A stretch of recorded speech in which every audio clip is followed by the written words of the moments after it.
अच्छा जी, अस्सलाम वालेकुम। अगर आप वर्कशीट पे काम कर रहे हैं तो sir this is the worksheet for sale and purchase of business या business purchase and merger, page number 253 के ऊपर यहाँ से स्टार्ट लेते हैं sir. E limited is buying business of mister Khalid who purchase the purchase consideration was set as 5,90,000 which was settled as follows. इस तरह sir इसको पे ऑफ किया गया है। परचेज कंसिडरेशन क्वेश्चन के अंदर गिवन है, तो ये याद रखिएगा आपके पास परचेज कंसिडरेशन मौजूद है। फिर आपके पास 75,000 रुपीज़ के वर्थ के 6% के सर आपके पास डिबेंचर्स हैं। 1,25,000 का सर आपने जो है ना वो चेक जो है उसके थ्रू पे किया हुआ है। और फिर आपके पास सर ऑर्डिनरी शेयर कैपिटल जो है उसकी वैल्यू आपके पास गिवन है, वो है $1 ईच। इन्फॉर्मेशन थोड़ी सी घुमा फिरा के ना पूछी जाती है, तो ये भी आपको बात समझ में आनी चाहिए। Done sir. परचेज कंसिडरेशन का मतलब ये है कि हम सबसे पहले सर फॉर्मूला लिखेंगे, purchase consideration equals to cash plus ordinary shares capital, यहाँ बिल्कुल सही, या आखिर में डिवेंचर्स, ये पहला फॉर्मूला होता है। तो अब क्वेश्चन ये कह रहा है आपसे कि आपने परचेज कंसिडरेशन कितने की पे की। सर मैंने परचेज कंसिडरेशन पे की 5,90,000 की। कैश या चेक की वैल्यू सर मेरे पास कितनी आ गई, कैश के चेक की वैल्यू आ गई मेरे पास 1,25,000। ऑर्डिनरी शेयर कैपिटल, यहाँ देखिएगा ये ट्विस्ट है, 3 लाख के ऑर्डिनरी शेयर्स हैं। 3 लाख के या 3 लाख, 3 लाख ऑर्डिनरी शेयर्स हैं। कितने के ये नहीं पता मैं, क्योंकि तो नंबर ऑफ शेयर्स हैं। तो मैं यहाँ क्या कर दूंगा, यहाँ लिख दूंगा कि OSC। और डिवेंचर्स की वैल्यू में कितनी लिख दूंगा, डिवेंचर्स की वैल्यू में लिख दूंगा सर इसके अंदर 75,000। तो इसका मतलब है सर मुझे इवेंचुअली ये पता चल जाएगा ऑर्डिनरी शेयर कैपिटल कितने का है।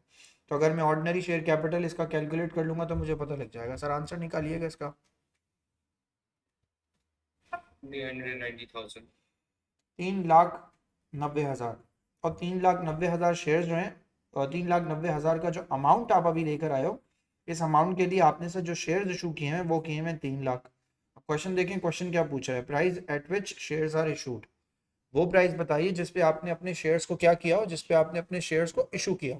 सर जब हम इशू की बात कर रहे हैं तो इसका मतलब है हम ये बात करने जा रहे हैं कि 3,90,000 की सर हमारे पास अमाउंट है, डिवाइडेड बाय सर मैं इसके अंदर इसको कर दूंगा सर नंबर ऑफ शेयर्स। तो नंबर ऑफ शेयर सर मेरे पास 3 लाख आ गए।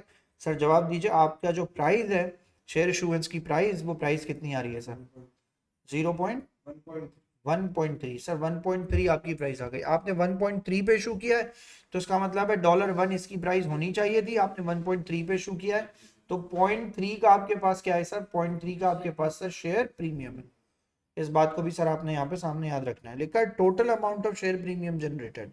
एक्चुअली मैं इसको तो डायरेक्ट इस तरह करके निकाल सकता हूँ कि 3 lakh shares, 3 lakh number of shares multiply by 0.3 पर शेयर का प्रीमियम। तो अगर आप इसका आंसर निकालें तो देखें क्या आ रहा है आपके पास, 90,000 सर आपके पास का आंसर आ गया। और वैसे भी नजर आ रहा है, पता कैसे चल रहा है सर, अगर आप 3 लाख नंबर ऑफ शेयर्स को 1 से मल्टीप्लाई कर दें तो इक्वल्स टू आपका आंसर कितना आ जाएगा, आपका आंसर आ जाएगा सर इसके अंदर 3 lakh. Thank you.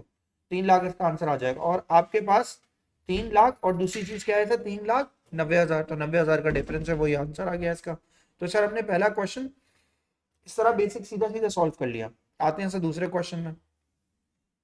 S limited is buying business of miss Neha, the purchase consideration वो सेट एट 75,000। अगर सर मैंने यहाँ इसकी वैल्यू 75,000 रखी, क्योंकि सर 7,50,000, तो सर दूसरी चीज यहाँ पे क्या आएगी सर, कैश प्लस क्या आएगा सर, OSC प्लस क्या आएगा सर आपके पास, डिबेंचर्स। सर आपने डिबेंचर्स आखिर में क्यों रखना शुरू कर दिया, कुछ क्वेश्चन बाद आपको समझ आ जाएगा। कैश की वैल्यू सर आपके पास कितनी है सर, 50,000। अब मसला देखिए, डिबेंचर भी गिवन है, प्रेफरेंस शेयर भी गिवन है। सर प्रेफरेंस शेयर क्यों आ गया, प्रेफरेंस शेयर तो हमारे कोर्स का पार्ट नहीं है, लेकिन पास पेपर में तो मिलेंगे आपको, तो कुछ आपको इनकी वर्किंग आनी चाहिए। तो मैंने ये कहा कि सर 50,000 में प्लस करते हैं सर, 50,000 का चेक है, 50,000 के प्रेफरेंस शेयर है, इसको मैंने एक्स कर दिया ऑर्डिनरी शेयर कैपिटल को। और सर डिबेंचर्स की वैल्यू मैंने यहाँ कितनी लिख दी, डिबेंचर्स की वैल्यू लिख दी सर मैंने 10,000। तो सर अब आप ऑर्डिनरी शेयर कैपिटल की वैल्यू निकाल लीजिए, क्या आ रही है वैल्यू, 5,50,000। सर 5,50,000 आ गई, और आपने एक शेयर 1.1 का इशू किया। अगर आपने 1.1 का इशू किया तो एक एक चीज जो बच्चे हमेशा गलती करते हैं, उस गलती को जरा समझिएगा। हर बच्चा क्या करेगा, 5,50,000 की अमाउंट को सर डिवाइड कर देगा 1 से। नहीं, 1 से नहीं होगी, क्यों सर, अगर आपको नंबर ऑफ शेयर्स इशू पता करने हैं कितने हुए। इशू तो पार वैल्यू पे नहीं हुआ होगा ना, इशू तो मार्केट वैल्यू पे हुआ होगा। तो मार्केट वैल्यू निकालने के लिए सर आपको क्या करना पड़ेगा, इसको 1.1 से डिवाइड करना पड़ेगा। सर इसको 1.1 से डिवाइड कीजिए तो इसकी बेसिकली मार्केट वैल्यू के ऊपर अब आप इससे क्या निकाल लेंगे, अब आप इससे निकाल लेंगे इससे number of shares. Sir number of shares का आंसर निकाल लीजिए।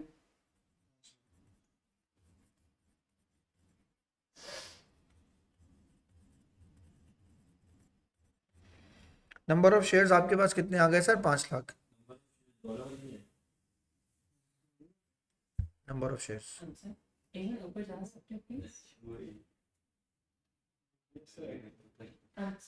550 का है, मेरा तो 550 आ रहा है। 1 लाख है ना ये डिवेंचर, 1 लाख है शायद, तुम मेरे पास स्क्रीन पे तरह पिक हुआ होगा, सही है। Then total amount of premium. Sir अगर प्रीमियम की बात करें तो याद रखिएगा सर, नंबर ऑफ शेयर्स आपके पास कितने के हो गए सर, 5 लाख। 5 लाख को सर प्रीमियम के लिए मल्टीप्लाई करना, तो प्रीमियम आपके पास कितना है सर, 0.1। तो आपने प्रीमियम कितने का जनरेट किया सर, 50,000 का होना भी चाहिए, क्योंकि 5 लाख का अगर आपके पास अमाउंट हो, 50,000 का प्रीमियम हो, तभी तो आपकी 5,50,000 की वैल्यू टोटल बनेगी। सर ये दोनों क्वेश्चन हो गए सर आपके। हमजा, कशफ, बात क्लियर है?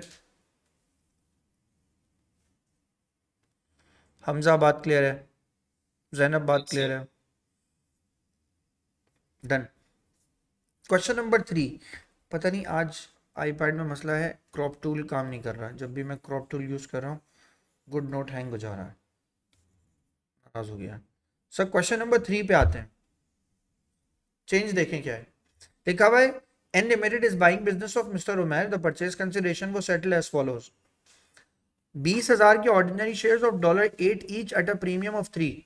ये आपको क्या सिखा रहा है पता है, ये क्वेश्चन आपको सिखा रहा है आपने नंबर ऑफ शेयर्स को सर उसकी मार्केट वैल्यू से मल्टीप्लाई करना है, तो आपको सर क्या मिलेगा, कैपिटल।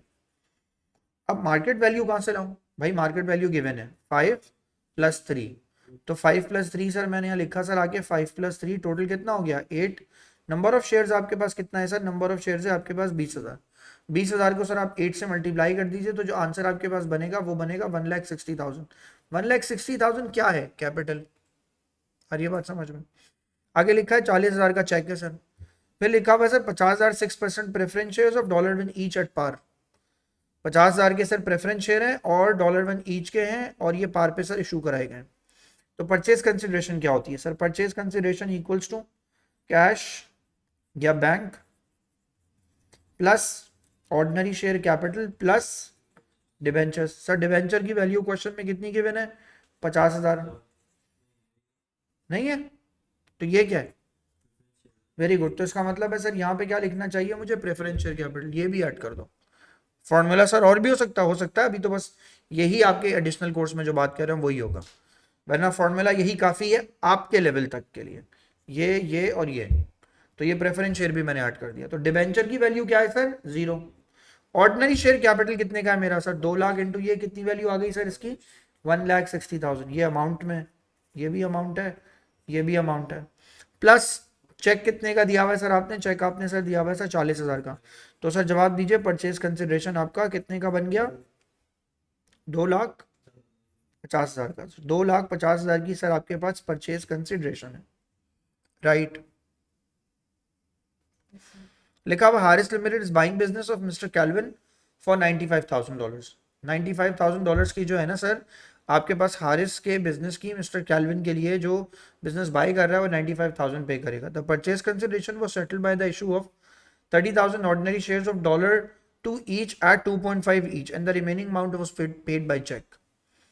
जो $2 का शेयर था वो 2.5 का जो है ना वो सेटल कराया गया। तो पहले तो ये इसी की कैलकुलेशन कर लेते हैं, 3 लाख को मल्टीप्लाई करा देते हैं किसके साथ सर, 2.5 के साथ। आंसर निकालिएगा इसका, 75,000, आई थिंक 75,000 आ गया सर। और आपने सर पे ऑफ कितने का किया हुआ है, 95 की कंसिडरेशन है।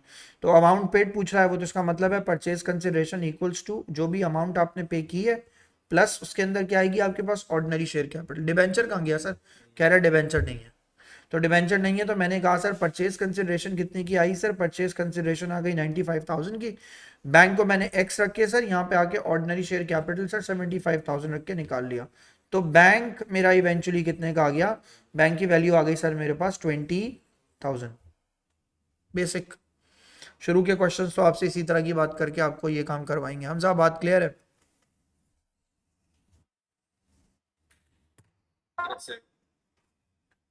Done. Question number 5। Question number 5 में आपको किया हुआ है तुमने क्वेश्चन 5 वो भी कर लिया? क्यों इतनी जल्दी क्यों? मेरे साथ साथ करते ना। चलो ठीक है यार, नहीं चल रहा ये टूल, हटाना ही पड़ेगा। पता नहीं क्या हो गया इसको, वी हैव अ बग। जैसे ही मैं क्रॉप टूल यूज कर रहा हूँ ये हैंग हो जा रहा है।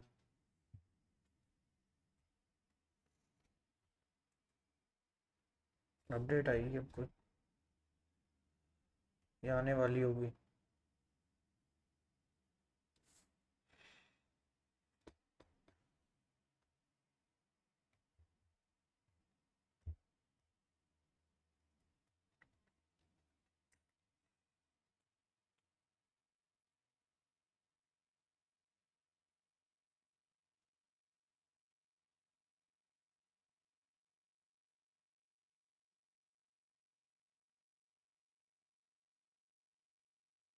चलो भाई क्वेश्चन नंबर 5। क्वेश्चन नंबर 5 में सर आपके पास following statement of financial position is available for Bilal and Nadir. इतना अच्छा बच्चा भी ना इस टॉपिक में कभी कभी मार खाता है, उसकी सिर्फ वजह ये होती है। अब ये डिसाइड तो करें केस क्या है। असल बात बता रहे हैं, इसमें प्रॉब्लम ये है, क्वेश्चन को पढ़ते खुश नहीं हो जाना आ गया मुझे। इसमें आपने ये पढ़ना है कि इसका केस क्या है। केस क्या मतलब, ये जो profit and loss sharing ratio given है ये बता रहा है कि सर केस है पार्टनरशिप का। सबसे पहले तो ये डिसाइड करेंगे आप, सोल ट्रेडर नहीं है ये। अगर ये पार्टनरशिप का केस है और उसकी कोई फाइनेंशियल स्टेटमेंट गिवन है और वो किसी लिमिटेड कंपनी को बेची जा रही है, तो अब इसका एक मतलब निकला। इसका ये मतलब निकला पार्टनरशिप की बुक्स को हमें क्या करना है, क्लोज। जब पार्टनरशिप की बुक्स को क्लोज करते हैं तो यूजुअली 3 अकाउंट्स बनाते हैं, रियलाइजेशन अकाउंट, कैपिटल अकाउंट और बैंक अकाउंट। उसके बाद आप किसी और कंपनी के बारे में तसव्वुर करेंगे। तो पहली बात तो केस याद रखिए कि सोल ट्रेडर है या पार्टनरशिप है, या पार्टनरशिप वर्सेस पार्टनरशिप है, या soul trader versus soul trader है। अब आ जाए सर यहाँ पे प्रॉफिट एंड लॉस रेशियो इनका गिवन है सर 3:2 का। आगे गिवन है नॉन करंट एसेट्स की वैल्यू गिवन है 60,000, फिर मोटर व्हीकल की गिवन है, फिर मशीनरी की गिवन है, इन्वेंट्री रिसीवेबल बैंक है, कैपिटल बिलाल का है नादिर का है, कैपिटल बिलाल का है नादिर का है, फिर करंट अकाउंट एक का पॉजिटिव है और एक का नेगेटिव है। लोन फ्रॉम दानियाल है। लोन फ्रॉम दानियाल का मतलब ऐसा, लोन जो है ना वो आउटसाइडर का है तो बैंक से डायरेक्टली पे ऑफ होगा। इसको आप कुछ भी नहीं कर सकते, डायरेक्ट आप इसको बैंक से पे ऑफ करेंगे। ट्रेड पेबल्स भी आ गए आपके पास। Partnership business was sold to Crazy Limited. The purchase consideration was 1,60,000 and the Crazy Limited will not take over the bank account and loan. All the other assets and liabilities were taken. बाकी के सारे assets and liabilities को take over किया गया सिवाय किसके, bank के, loan के अलावा। तो अब सर क्वेश्चन ये कह रहा है purchase consideration was settled by the payment of 30,000 cheque and 100,000 ordinary shares which were divided in the profit and loss ratio. Remember ये जो सेकंड पार्ट है इसको आपने बाय डिफॉल्ट तो प्रॉफिट एंड लॉस रेशो से ही करना होता है बाय डिफॉल्ट। क्या मतलब सर, कोई और रेशो नहीं बता रहा, वो कह रहा है आप इसको स्प्लिट करेंगे प्रॉफिट एंड लॉस। तो अगर ये स्टेटमेंट ना लिखी होती तो भी मैं इसको किस में डिवाइड करता, प्रॉफिट एंड लॉस में ही डिवाइड करता। ये बाय डिफॉल्ट है। और ये बात समझ में, याद कीजिए लास्ट क्लास के आखिर में मैंने यही बात की थी कि आप जब कैपिटल अकाउंट बनाएंगे तो ऑर्डिनरी शेयर कैपिटल और डिबेंचर को किसी प्रोपोर्शन में डिवाइड करेंगे। अगर वो प्रोपोर्शन गिवन हो तो उससे करेंगे, वरना प्रॉफिट एंड लॉस से करेंगे। तो सर प्रॉफिट एंड लॉस से डिवाइड कर देंगे आप इसको। अब सर लेकिन स्टार्ट करने से पहले मैं आपको एक बात बताऊं, स्टेप 1 जरूर सॉल्व कर लें। स्टेप 1 क्या है? स्टेप 1 है purchase consideration equals to ordinary share capital plus debentures और प्लस सब बैंक या कैश। सर जवाब दीजिए। परचेज कंसिडरेशन क्वेश्चन में गिवन है, बिल्कुल गिवन है 1,60,000। उसके बाद क्वेश्चन में गिवन है आपने 3 लाख का तो इनको एक चेक दिया है। तो सर मैंने यहाँ लिखा आके मैंने 3 लाख का तो इनको एक चेक दिया है, 30,000 का दिया है। वेरी गुड सर, मैंने कितने का चेक दिया है? 30,000 का। 3 लाख का दे नहीं सकता था, क्यों? एक 60,000 तो परचेज कंसिडरेशन है। तो सर मैंने यहाँ लिखा आके सर प्लस। अब जवाब दें सर, डिबेंचर तो हो गया 0, ऑर्डिनरी शेयर कैपिटल सर मैं डायरेक्ट निकाल लूंगा, तो ऑर्डिनरी शेयर कैपिटल सर मेरे पास कितने का आ गया सर, ऑर्डिनरी शेयर कैपिटल मेरे पास आ गया 1,30,000 का, लेकिन क्या क्वेश्चन में लिखा है 130/1 ईच है, यस $1 का एक है, तो इसका मतलब है 1,00,000 शेयर है ये, तो इसका मतलब है सर इसमें प्रीमियम भी आपने रिसीव किया। प्रीमियम कैसे पता चलेगा, आप इसको डिवाइड कैसे कर दें सर 100,000 से, तो आपको पता चलेगा एक शेयर जो है 1.3 का इशू हुआ है। अगर एक शेयर 1.3 का इशू हुआ है तो फिर 1,00,000 पे जो 0.3 है वो आपके लिए क्या है सर, वो आपके लिए प्रीमियम है। तो इसका मतलब है क्वेश्चन में आपके पास प्रीमियम भी आ गया। हालांकि इसकी जरूरत नहीं है, लेकिन ये मैंने आपको करके क्यों दिखाया, क्वेश्चन स्टार्ट करें सबसे पहले इसको सॉर्ट कर लें, ये बेसिक मसला है क्वेश्चन का, ये सॉर्ट कर लें बाकी क्वेश्चन हो जाएगा। अब जैसे पार्टनरशिप आपने डेसोल्यूशन पढ़ी हुई है, बिल्कुल एग्जैक्टली वैसे ही आपको इसका एक रियलाइजेशन अकाउंट जो है वो अपने पास जो है ना वो फिक्स करना है। सर मैं यहाँ आया, मैंने इसका रियलाइजेशन अकाउंट जो है वो इसमें बनाना शुरू किया, मैंने यहाँ के सर इसके अंदर एक लाइन ड्रॉ की, सर मैं इसका रियलाइजेशन अकाउंट बना रहा हूँ। यहाँ से स्टार्ट लेते हैं सर। सबसे पहले सर मैंने इसके अंदर आके यहाँ पे इसमें एक रियलाइजेशन अकाउंट की हेडिंग डाली। सर रियलाइजेशन अकाउंट आपके पास अब आएगा क्वेश्चन में, तो आप सबसे पहले सर इसके अंदर मेंशन करेंगे नॉन करंट एसेट्स में सबसे पहले क्या गिवन है आपके पास, नॉन करंट एसेट्स में आपके पास land, motor vehicle and machinery. आप यहाँ लिख लेंगे आके सर इसके अंदर लैंड, मोटर व्हीकल और मशीनरी, जैसे आप पार्टनरशिप रेजोल्यूशन में काम करते थे। फिर आपके पास क्या गिवन है सर, फिर आपके पास गिवन है इन्वेंट्री, फिर आपके पास क्या गिवन है सर, अकाउंट्स रिसीवेबल, ये सारी चीजें गिवन है। अच्छा अगर ये यहाँ लिख दिया है तो भाई यहाँ के अकाउंट्स पेबल लिख दो। अगर किसी को याद नहीं है तो मैं याद दिलाता हूँ सर आप तमाम के तमाम नेट एसेट्स रखते हैं यहाँ पे।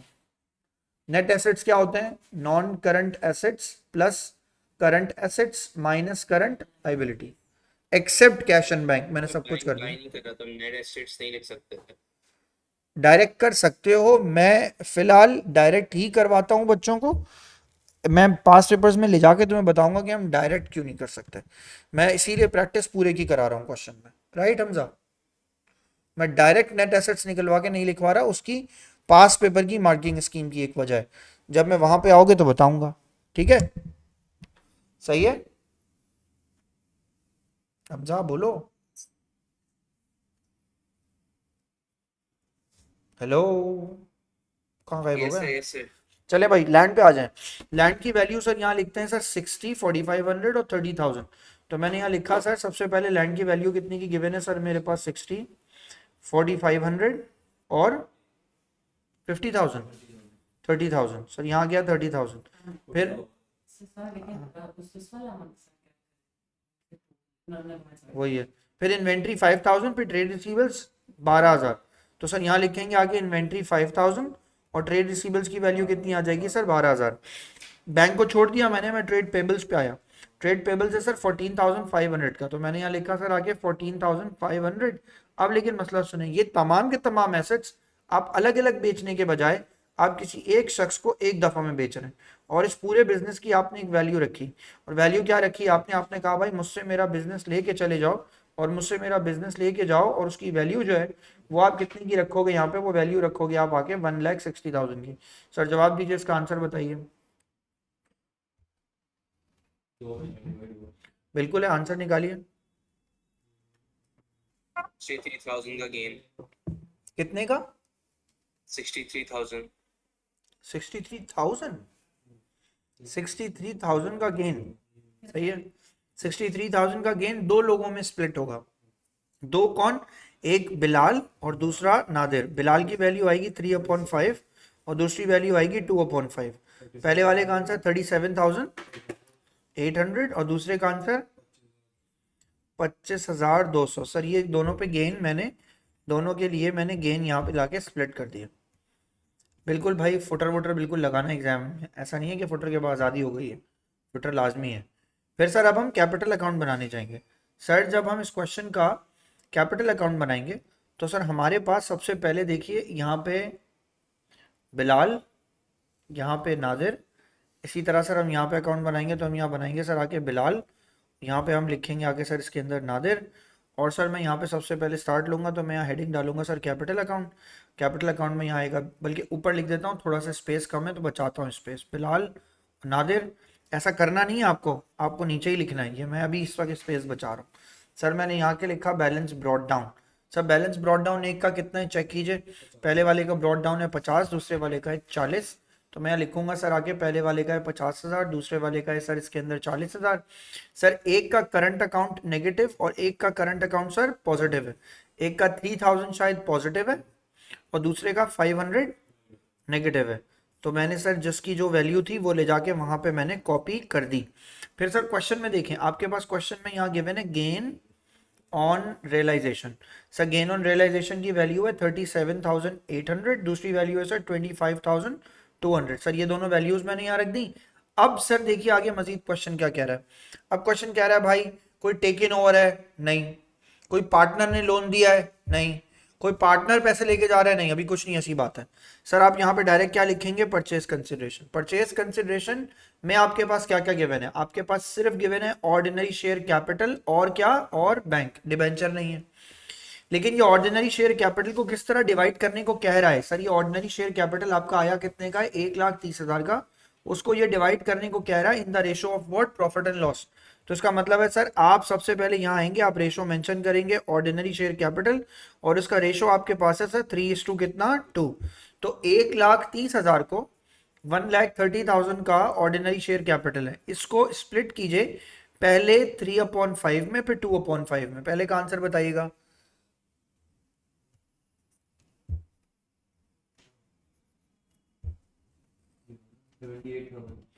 पहले का आंसर आ गया सर 78,000, करके देख लीजिए, और दूसरे का आंसर 52,000। सेकंड का आंसर 52,000। अब दोबारा से याद कीजिए सर, परचेज कंसिडरेशन के ऑर्डिनरी शेयर कैपिटल को निकालने के बाद बैंक को नहीं निकालते किसी भी चीज से। बैंक आपके लिए क्या बनता है sir? Balancing figure. Balancing figure निकाल लीजिए सर इसकी। एक की वैल्यू आई 12,800, एक की वैल्यू आ गई सर आपके पास 12,700, दूसरे की वैल्यू आ रही है सर 12,700। सर यहाँ तक मैंने वैल्यू निकाली। हमजा बात क्लियर है? हमजा कोई परेशानी है तो Yes, पूछो। sir. याद रखना इस क्वेश्चन में डेजोल्यूशन कॉस्ट भी नहीं थी। डेजोल्यूशन कॉस्ट होती तो मैं रियलाइजेशन अकाउंट में डेबिट साइड पे लेके जाता, अभी नहीं है। तो सर अब मैंने बैंक अकाउंट बनाना है सर इसका। सर मैं यहाँ आया, मैंने आके सर यहाँ हेडिंग डाली बैंक अकाउंट। बैंक अकाउंट के अंदर सर मैंने यहाँ के सर इसके अंदर लिखा सर आके बैलेंस ब्रॉड डाउन। बैंक का जो बैलेंस ब्रॉड डाउन है वो करंट एसेट की साइड पर गिवन है। सर वैल्यू कितनी गिवन है आपके पास? 3,000। तो सर मैंने यहाँ आके वैल्यू इसके अंदर मेंशन की सर, वैल्यू आ गई मेरे पास 3,000। सर जवाब दीजिए, क्या आपने कुछ पैसे रिसीव या पे किए हैं अलग से? एक पे किया है सर आपने, एक चीज आपने पे किया खुद से। लोन टू क्या था? Loan to Daniyal. Sir Daniyal को मैंने लोन पे ऑफ किया। कितने का लोन था सर? लोन है सर मेरे पास क्वेश्चन में कितने का? 7,500 का। तो सर मैंने 7,500 का तो सर लोन उठा के पे कर दिया। ट्रेड रिसीवल से मुझे कोई पैसा नहीं मिला, कोई चीज मैंने किसी और को बेच के पैसा नहीं कमाया, कुछ नहीं किया। तो सर इसका मतलब ये है कि अब मेरे पास क्या होने तो चाहिए? क्या कहते हैं, बैंक अकाउंट चेक मिला था। हाँ, अब सिर्फ एक चीज बचती है, वो क्या? वो ये कि जो आपको परचेज कंसिडरेशन मिली है उसके अंदर आपको एक बैंक भी मिला है। वो बैंक आपको कितने का मिला है? 30,000 का। तो वो बैंक में जाके क्या हो जाएगा सर आपके लिए? वो बैंक में 30,000 रुपये डेबिट हो जाएगा, और यहाँ पे आप उसका रेफरेंस क्या लिखेंगे? आप उसका रेफरेंस लिखेंगे परचेज क्या? Purchase consideration. यहाँ ये अमाउंट लिखेंगे। तो 33,000 सर इसका टोटल हो गया। सर 33,000 का काम ये है कि आपने अब कुछ नहीं करना।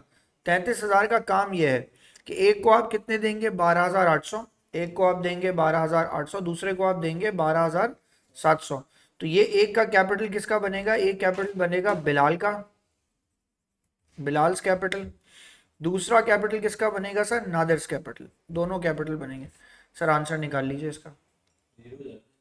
हाँ चेक कर लें।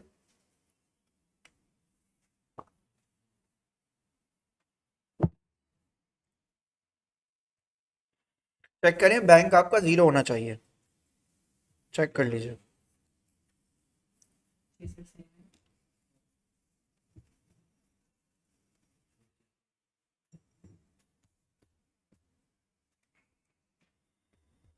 डन। क्वेश्चन नंबर 6 पे आ जाओ।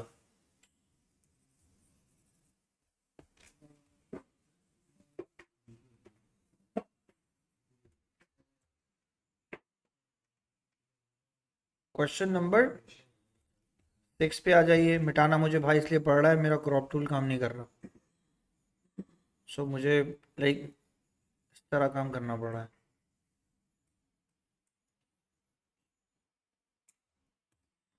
हालांकि अच्छी खासी शक्लें बनी हुई हैं बिल्कुल।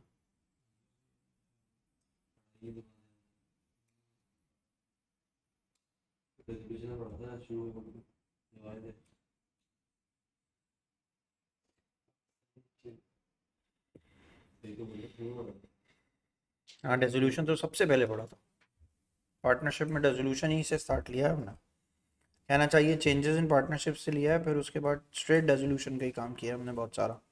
आ जाते हैं सर इसमें क्वेश्चन में लिखा है following statement of financial position is available for April of Ahmed and Naseem एन 31 दिसंबर के लिए वैल्यू गिवन है, इसकी नेट बुक वैल्यू गिवन है 90,000, फिर 5,000, फिर 12,000, फिर इन्वेंट्री की वैल्यू गिवन है 16,000, 14,000 और 3,000 कैश एट बैंक।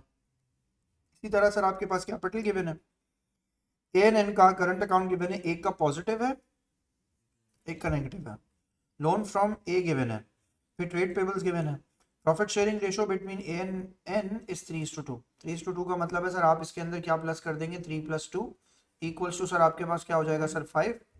सर ये आंसर आ गया इसका।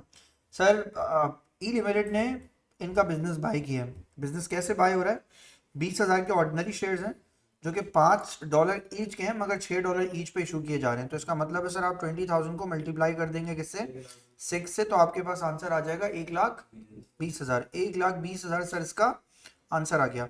फिर जिसको आपने डिवाइड करना है इनके प्रॉफिट या शेयरिंग रेशो में, 10% डिबेंचर है worth ₹30,000 divided equally between partner. इसको नहीं करना उस तरह, इसको इक्वली डिवाइड करना, खुद ही कह दिया क्वेश्चन ने, प्रॉफिट एंड लॉस रेशो में ना करो बल्कि इक्वली करो। फिर चेक है, तो इसका मतलब है सर 1,20,000 का सर मेरे पास ऑर्डिनरी शेयर कैपिटल, प्लस मेरे पास डिबेंचर कितने का आ गया सर, डिबेंचर आ गया सर मेरे पास 30,000 का, प्लस 20,000 का आपके पास क्या आ गया सर, 20,000 का आपके पास आ गया चेक। सर इसका टोटल निकाल लीजिए। नहीं, हाँ 170। सर इसका टोटल आ गया आपके पास 1,70,000। अब जरा लेकिन सुने, थोड़ा सा कॉम्प्रिहेंसिव और थोड़ा स्मार्ट क्वेश्चन है। All the assets and liabilities were taken by the company with the exception of bank. एक तो भाई बैंक नहीं लिया गया, दूसरा मोटर व्हीकल भी नहीं लिया गया, तीसरा ट्रेड रिसीवेबल्स भी नहीं लिया गया। ये इन तीनों चीजों को नहीं लिया गया। अब ये तीनों चीजें नहीं लेने का मतलब क्या है, इनके बारे में कुछ होगा। Motor vehicle will be taken by एक पार्टनर, उसमें से मोटर व्हीकल ले गया at 90% of the book value. 90% of the book value का मतलब ये है कि सर मोटर व्हीकल की वैल्यू कितनी गिवन है आपके पास, 5,000। आप 5,000 का 90% निकालेंगे, तो सर मैंने यहाँ लिखा आके 5,000 मल्टीप्लाई कर दिया सर मैंने उसको 90% से। सर इसका आंसर निकाल लीजिए 4,500। सर मैंने इसका आंसर लिख दिया यहाँ पे आके 4,500। फिर लिखा हुआ है सर आपके पास all debts were collected from the trade receivables with the exception of the bad debts 400 का जो है ना वो आपने बैड डेट यानी बैड डेट एक्सपेंस कर दिया। उसके बाद क्वेश्चन में आपके पास लिखा है पार्टनरशिप आल्सो हैड टू पे 1100 एज अ डेसोल्यूशन कॉस्ट। तो सर डेसोल्यूशन कॉस्ट भी है। आपको कुछ एक बात याद आ रही है, जब आपको बैड डेट गिवन हो तो आप ऐसा भी कर सकते हैं कि रिसीवेबल लिखें दोनों तरफ या बैड डेट लिख दें। मैंने क्या बताया था, क्या ज्यादा सही है, आप बैड डेट लिख दें, रिसीवेबल का जो अमाउंट कलेक्ट हुआ है उसको रिसीवेबल में लिखें और सिर्फ बैड डेट को उठा के पार्टनरशिप के रियलाइजेशन अकाउंट में लेके जाएं। E Limited is also decided to revalue the land 1 lakh and all the other items were taken। अच्छा, उसने E Limited ने इसको रिवैल्यू किया लैंड को, वो आखिर में रिवैल्यू होगा। अब क्वेश्चन देखते हैं सर, हमारे पास क्वेश्चन में यहाँ पे सबसे पहले हमसे रिक्वायर्ड क्या है, क्वेश्चन में सबसे पहले रिक्वायर्ड है सर हमें रियलाइजेशन अकाउंट हमको बना के दिखाना है। बिल्कुल सही है, होना भी यही चाहिए। तो सर सबसे पहले आते हैं जरा रियलाइजेशन अकाउंट बनाते हैं। आ जाए सर, आपके पास सबसे पहले ना क्वेश्चन में एक रियलाइजेशन अकाउंट बनता हुआ आएगा। अच्छा, मैं जितने भी लोग ऑनलाइन हो, वैसे आप सबको अनाउंस कर रहा हूँ, आज लास्ट डे है मेरे हिसाब से वर्किंग का कोर्स का। अब आपका बचा है, जाहिर सी बात है, इंटरनेशनल अकाउंटिंग स्टैंडर्ड, वो होता भी थ्योरेटिकल है। मैं कल से ना AS-A2 दोनों की ईयरली पास पेपर्स की क्लासेस स्टार्ट कर रहा हूँ, ताकि मैं 2024, 23, 22, 21 ऐसे जाऊँगा। मैं खुद आपको बताऊँगा कि आप क्या करें। तो जो पेपर मैं आपको दूँ वो पेपर आप करें, और जो पेपर मैं कर रहा हूँ वो मुझे सॉल्व करने दें। मैं सोच समझ के कर रहा हूँ, मुझे समझ में आएगा कि एक पेपर आसान है, उसको मुझे नहीं करना चाहिए, वो पेपर आपको करना चाहिए। लेकिन मैं कम से कम रीसेंट 3 साल तो पूरे करूँगा, मई जून और फिर मार्च फेब सारे। तो मैं कल से पूरे प्लान में हूँ। बस आज मेरी ज़रा AS की एक क्लास है, क्योंकि A2 मुझे पता है ना, A2 में थ्योरेटिकली कोई चीज़ समझानी है वो तो मैं आपको पास पेपर खोल के भी समझा दूंगा। लेकिन असल जो प्रॉब्लम है, मेजर जो प्रॉब्लम है, वो प्रॉब्लम है मेरा एएस का, लिमिटेड कंपनी का राइट शेयर इशू और बोनस शेयर इशू का क्वेश्चन उनको समझाना। तो अगर आप लोग भी चाहते हो कि आप राइट शेयर इशू और बोनस शेयर इशू का रिवीजन करना चाहें, क्योंकि ऑनलाइन है सारे, तो अगर आपको करना है राइट एंड बोनस का रिवीजन, तो आज 6:30 बजे से लेकर 8 बजे तक की क्लास में मैं उनको राइट शेयर इशू और बोनस शेयर इशू सिखा रहा हूं। अगर आपने सीखना है, अगर आपको नहीं, अगर आपका कोई क्लैश हो किसी से, तो आप उसका रिकॉर्डेड लेक्चर देख लीजिएगा, ताकि आप जब लिमिटेड कंपनी पढ़ रहे हो ना, तो मैं आपको लाइक स्ट्रेट बस उसके फिर क्वेश्चंस करा दूं, कुछ एक्स्ट्रा अब नहीं है कोई भी कोर्स में कोई चीज़। बोले बोले। सर अभी yearly pass पेपर सीट पे अपलोड करेंगे। हाँ हाँ, मैं ये भी करूंगा कि मैं सॉल्व, अगर आपने मिस हो गई आपसे क्लास, तो जैसे ही मैं रिकॉर्ड करता हूँ, मैं ऐसे ही रिकॉर्ड करके यूट्यूब पे अपलोड कर दूंगा। तो आपको डेली बेसिस पे, ऑल्टरनेट डे पे, एक दिन P3 एक दिन P4, एक दिन P3 एक दिन P4, तो 6 दिन में हम P3 P4 करते करते 4-5 साल कर लेंगे आराम से, फिर आखिर तक अभी टाइम है हमारे पास। मैं कल से स्टार्ट कर रहा हूँ, तो मेक श्योर कीजिएगा। तो इसीलिए ना, हो सकता है उन्होंने तुम्हें मंडे ट्यूसडे की क्लास का टाइम इसलिए दिया, मंडे वेंसडे, कि उस दिन तो मैं कोर्स पढ़ा रहा हूँ, और मैं इसी वीक में, लेकिन तुम्हारा IAS और ऑडिट भी इसी वीक में ही खत्म करा दूंगा। श्योर, मैं इसी वीक में कोर्स खत्म कर दूंगा A2 का। और उन्हें शायद इसलिए नहीं भेजा क्योंकि कल से मेरा प्लान है ना ये पास से पास कराने वाला, तो हो सकता है उसको टाइम को वो मैनेज करके तुम्हें वो टाइम दे। सही है, तो बस उनका वेट करो, मैं तुम्हें वो दे दूंगा क्लास। मुझे लगता है मैं A2 का टाइम नहीं चेंज करूंगा। A2 का कल का ट्यूसडे का टाइम जो है ना, वो 4 बजे से है ना आपका, 4 से 5, तो हो सकता है कल हम P4 से स्टार्ट लें। कल हम P4 करेंगे और फिर हम उसके बाद रोजाना एक एक पेपर कर लेंगे सॉल्व। ठीक है, चलिए भाई स्टार्ट करें सर। सबसे पहले आ जाए सर इसके अंदर रियलाइजेशन अकाउंट बनाने के लिए, टाइम निकल गया इसका। सर यहाँ मैंने आके लिखा सर, इसके अंदर रियलाइजेशन अकाउंट पे आ जाते हैं।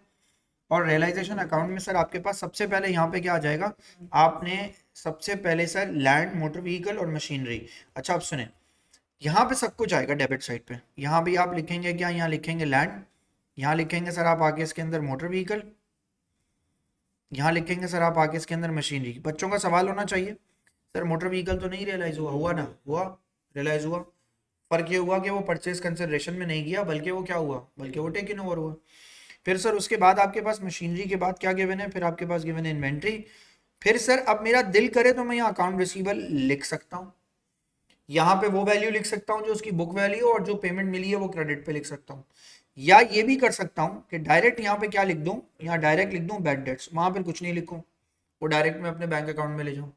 क्यों ऐसा कर रहा हूँ मैं, bad debt expense debit, income statement credit, यही करना था मुझे। तो मैंने इनकम स्टेटमेंट तो मैं कर नहीं सकता क्रेडिट, तो मुझे रियलाइजेशन अकाउंट क्रेडिट करना पड़ा है। ये काम मैं कर सकता हूँ। यानी रिसीवल की दो काम हो सकते हैं, दोनों सही है।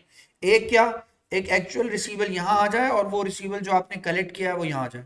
लेकिन मुझे जवाब देना, कलेक्शन की इंफॉर्मेशन गिवन है क्वेश्चन में नहीं, तो हाउ डू आई नो क्या कलेक्ट हो, बस तो मैं अज्यूम करूंगा ना उसको। तो अजम्पशन की बेस पे मैं क्यों जाऊं, मैं तो ये बोल रहा हूँ क्वेश्चन ने जब मुझे बैड डेट बता दिया तो मैं बैड डेट को यूज करूं, इन्फॉर्मेशन तो ये होनी चाहिए। सही है ना, तो मैं कहता रहा हूँ कि दोनों बातें इस स्टेटमेंट में सही बनती हैं। लेकिन अगर क्वेश्चन ये कहते कि आपको 16,000 मिलने थे और 14,000 मिले, अब तो मैं नहीं बता सकता ना 2,000 क्या हुआ, डिस्काउंट हो गया, 2,000 का बैड डेट हो गया, 2,000 का सेट ऑफ हो गया, क्या हो गया। उस सिचुएशन में तो मेरे पास कोई ऑप्शन नहीं है। उस सिचुएशन में तो मैं रिसीवल को ही डेबिट करके रिसीवल को ही क्रेडिट करूंगा, तो वहां तो ऑप्शन नहीं है, यहाँ तो ऑप्शन है मेरे पास, मैंने ये लिख दिया। फिर सर बैड डेट के बाद क्वेश्चन में चेक करें, उसके बाद आपके पास क्या चीज गिवन है, उसके बाद गिवन है सर आपके पास अकाउंट्स का, अकाउंट्स पेबल। सर जवाब दीजिएगा, क्वेश्चन में आपके पास अकाउंट्स पेबल की वैल्यू क्या गिवन है, अकाउंट्स पेबल की कोई वैल्यू यहाँ पे गिवन हो सर आपके पास 15,000। सर अब मुझे जरा वैल्यू बताओ जोहेर बेटा, 15,000 लैंड की वैल्यू बताओ क्या गिवन है, 90,000, मोटर व्हीकल की बताओ 5,000, 18, मोटर व्हीकल also 5,000। अगली बताए नेक्स्ट वैल्यू 12,000। इन्वेंट्री बताओ भाई इसकी वैल्यू 16,000, 16,000। और बैड डेट कितने का हुआ है सर 400, बैड डेट 400 का हुआ है। क्वेश्चन में कोई रेजोल्यूशन कॉस्ट है, यस सर क्वेश्चन में रेजोल्यूशन कॉस्ट भी है। तो सर यहाँ आ जाएगी आपके पास सर उसकी रेजोल्यूशन कॉस्ट, मैंने यहाँ रेजोल्यूशन कॉस्ट, और कितनी है 1100। सर 1100 की रेजोल्यूशन कॉस्ट आ गई। और बताएं सर आपके पास, अब सुने बाकी तमाम चीज़ों के लिए तो सर क्वेश्चन में क्या गिवन है, परचेज कंसिडरेशन, मैंने यहाँ रख दिया परचेज कंसिडरेशन।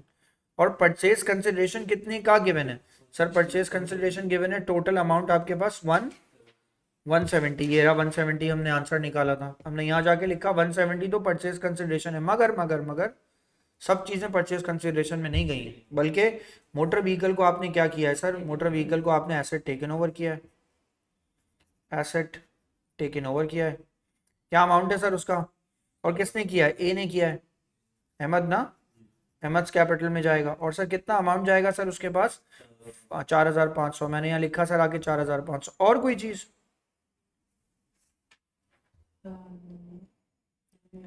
मशीनरी के साथ क्या हुआ, सही हुआ, इन्वेंट्री भी सही हुआ, रिसीवेबल भी सही हुआ, रेजोल्यूशन कॉस्ट भी आपने पे की। तो सर इसका मतलब है आपके पास अब फाइनली यहाँ पे क्या निकल के आएगा, गेन, या ए का या एन का, निकाल लीजिए सर गेन। फुटर में आएगा, सर हाँ बोले। ये इंफॉर्मेशन का जो आखिरी वाला पार्ट थे लैंड का रीवैल्यू, उसका कुछ नहीं करना। रीवैल्यूएशन क्यों होगी इसमें, ये एक 90,000 वाली चीज़ मैंने इतने की बेच दी। रीवैल्यूएशन, नई कंपनी ने नई चीज़ को रीवैल्यू करके लिया, तुम खरीद रहे हो तो तुम सोचोगे कि रीवैल्यू क्यों हुआ। रीवैल्यूएशन की जितनी भी अमाउंट है वो सब जो खरीद रहा है उसके पास जाएगी। इसने तो अपना एसेट बेच दिया, अब इसको रीवैल्यूएशन का क्या काम है। आ रही है बात समझ में। याद है तुम्हें, मैंने तुमसे एक बात और भी कही थी, purchase consideration minus net assets equals to, इसी से गेन भी निकलता है और इसी से गुडविल भी निकलता है। तो गुडविल निकालना होगा तो यहाँ पे क्या रख देंगे, रीवैल्यूड अमाउंट। तो ये जो लैंड की रीवैल्यूड अमाउंट है वो यहाँ यूज होगी बात। आगे बताएं भाई, ए का पहले वाले का आंसर आ गया सर 39,000, ए का आंसर है 39,000 और दूसरे का आंसर है सर 26,000। और सर इसका रेशो क्या था आपस में, 3/5 और 2/5। सर जो भी आंसर आप निकालेंगे उसको आपने बैलेंस कर लेना है। वो बैलेंस सर मैंने यूँ कर लिया, यहाँ पे यूँ निकाल लिया, इसका रियलाइजेशन अकाउंट निकल आया। डन, बड़ा कॉम्प्रिहेंसिव क्वेश्चन है, अच्छा क्वेश्चन है। हमजा कंप्लीट कर लिया, कैपिटल अकाउंट बनाओ, क्या अभी कॉपी कर रहे हैं। डन सर, उसके बाद इसकी किसी ने वॉल्यूम कम कर दिया सर। उसके बाद आ जाएं ज़रा कैपिटल अकाउंट की बात करें। सर जो कैपिटल अकाउंट है हमारे पास, वैसे तो आपके पास एग्जाम में वो बना हुआ आएगा।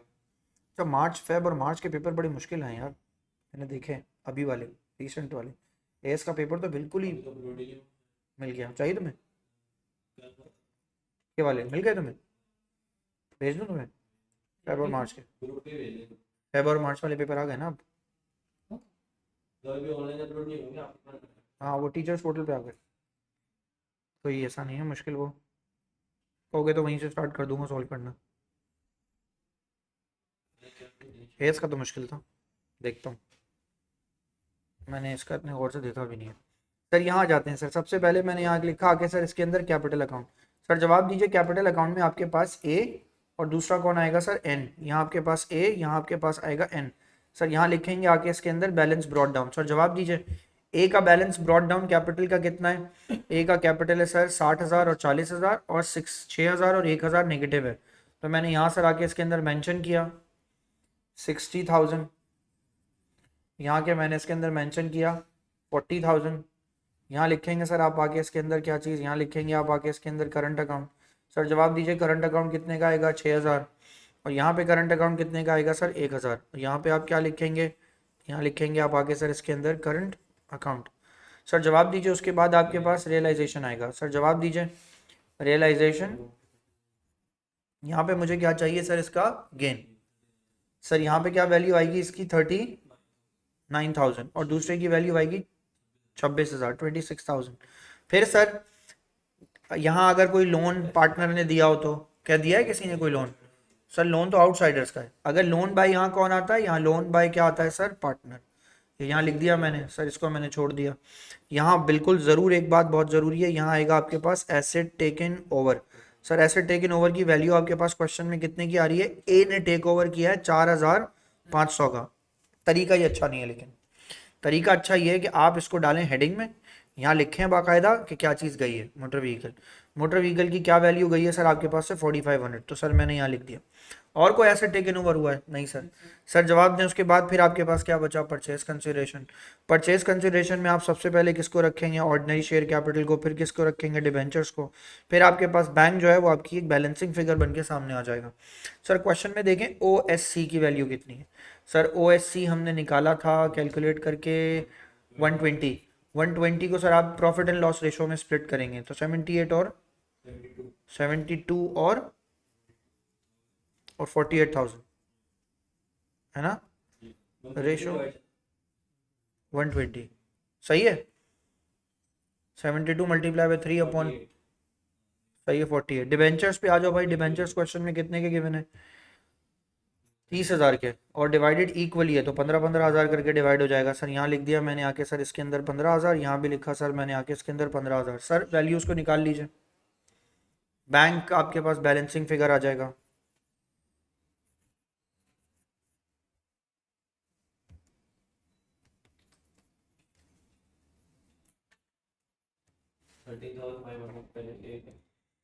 $13,500 और सेकंड का सर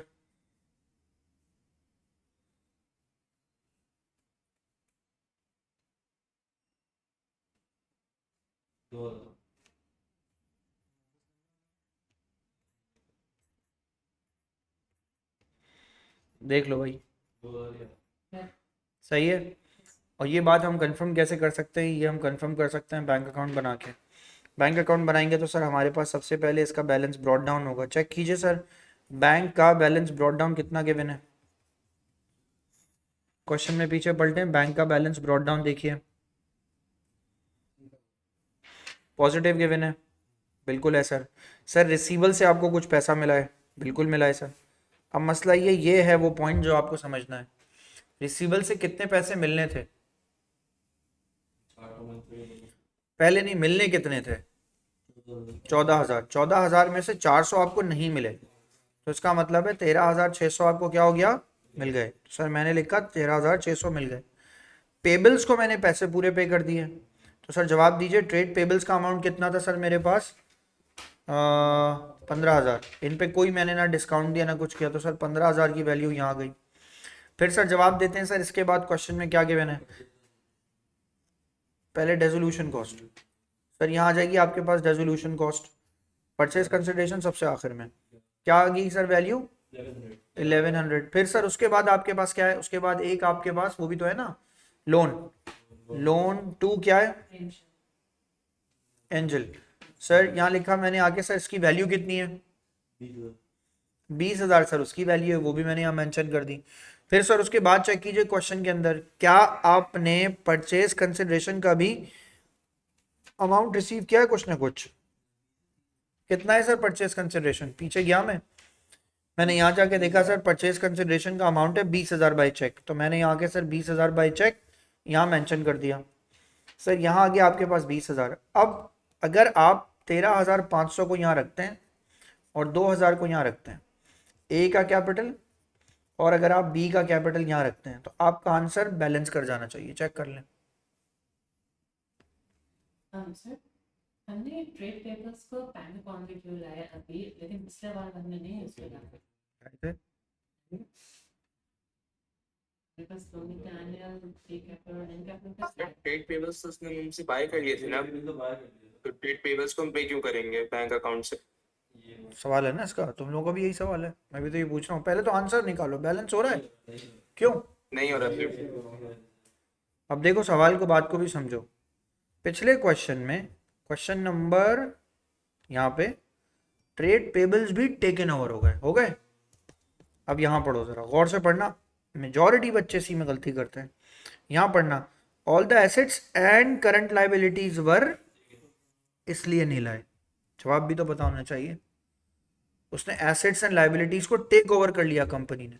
जब कंपनी ने उसको टेक ओवर कर लिया तो सर बैंक से थोड़ी पे करेंगे, फिर तो कंपनी लेके गई। और ये बात समझ में, लाइबिलिटी टेक ओवर हो गई। सर आंसर निकाले, मैच कर जाएगा, एग्जैक्टली सेम है। 15,000 का ही डिफरेंस था पहले। सो जब हम लोग अगर कोई बैकअप होगा ट्रेड रिसीवेबल तो हम लोग उसको बैंक में उसको लाएंगे हम लोग उसको। बैंक में क्यों लाएंगे? मैंने तो बैंक में से माइनस किया उसको, 14,000 में से 400 माइनस किया, जो आंसर आया हुआ है अगर बैकअप होगा तो हम बैंक अकाउंट में वो उसको डालेंगे माइनस करके। ओके। अब देखें यहाँ पे, कैलकुलेट द गुडविल। गुडविल के लिए सर पुराना फॉर्मूला याद रखिए, बल्कि यूं डायरेक्ट लिखता हूँ sir, goodwill equals to purchase consideration minus net assets. मगर एक कमाल की बात बताऊं आपको, ये पार्ट यहाँ पे क्यों रखा गया है? मजे की बात सुने, ये पीछे के तीनों अकाउंट्स जो है ना, ये तीनों अकाउंट्स ये in the books of partnership है, लेकिन ये जो आपको आखिरी पार्ट दिया है ना, ये है इन द बुक्स ऑफ क्या? हाँ, company, in the books of EON limited. जमीन और आसमान का फर्क है। जो कंपनी खरीद रही है वो गुडविल रिकॉर्ड करेगी, बिल्कुल करेगी। और वो कैसे रिकॉर्ड करेगी? नेट एसेट्स को वो किस पे ले जाके रखेगी? Revalued amount. तो अब परचेज कंसिडरेशन मेरा कितने का है सर? मेरा 170 का, बिल्कुल सही। तो सर मैं यहाँ लिखूंगा आके मेरी परचेज कंसिडरेशन तो 170 की है। लैंड की वैल्यू क्या थी? 90। मगर मैं यहाँ क्या लिखूंगा? यहाँ लिखूंगा 100,000। एक ये फर्क, जो चीज रीवैल्यू हो गई मैं रीवैल्यू ऊपर लूंगा। आ रही है बात समझ में? फिर सर मोटर व्हीकल नहीं लिया, मशीनरी को लिया मैंने। क्या मशीनरी को रीवैल्यू किया या आप सेम वैल्यू पे ले लिया? सेम। तो जब रीवैल्यू नहीं हुआ तो नेट बुक वैल्यू पे ले लेंगे। सर चेक करें बुक वैल्यू कितनी है उसकी, मशीनरी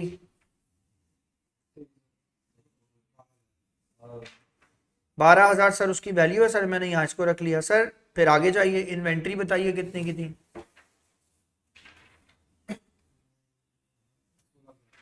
16,000 की सर आपके पास इन्वेंट्री आ गई। फिर प्लस रिसीवेबल्स टेक ओवर हुए? नो सर, रिसीवेबल्स नहीं लिए मैंने।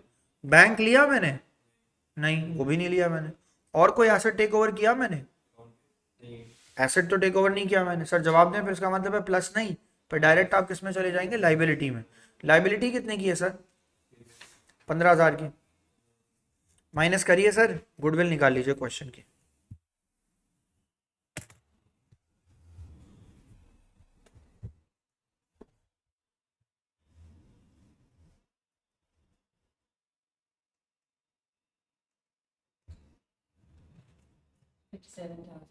सही है सर, आंसर निकाल लीजिए सर इसका। इसका आंसर सर आपके पास आएगा 57,000। वैल्यू निकाल लीजिए सर।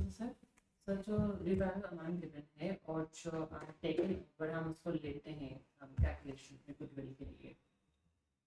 चलो बच्चों, नेक्स्ट क्लास में मिलते हैं। अल्लाह हाफिज़।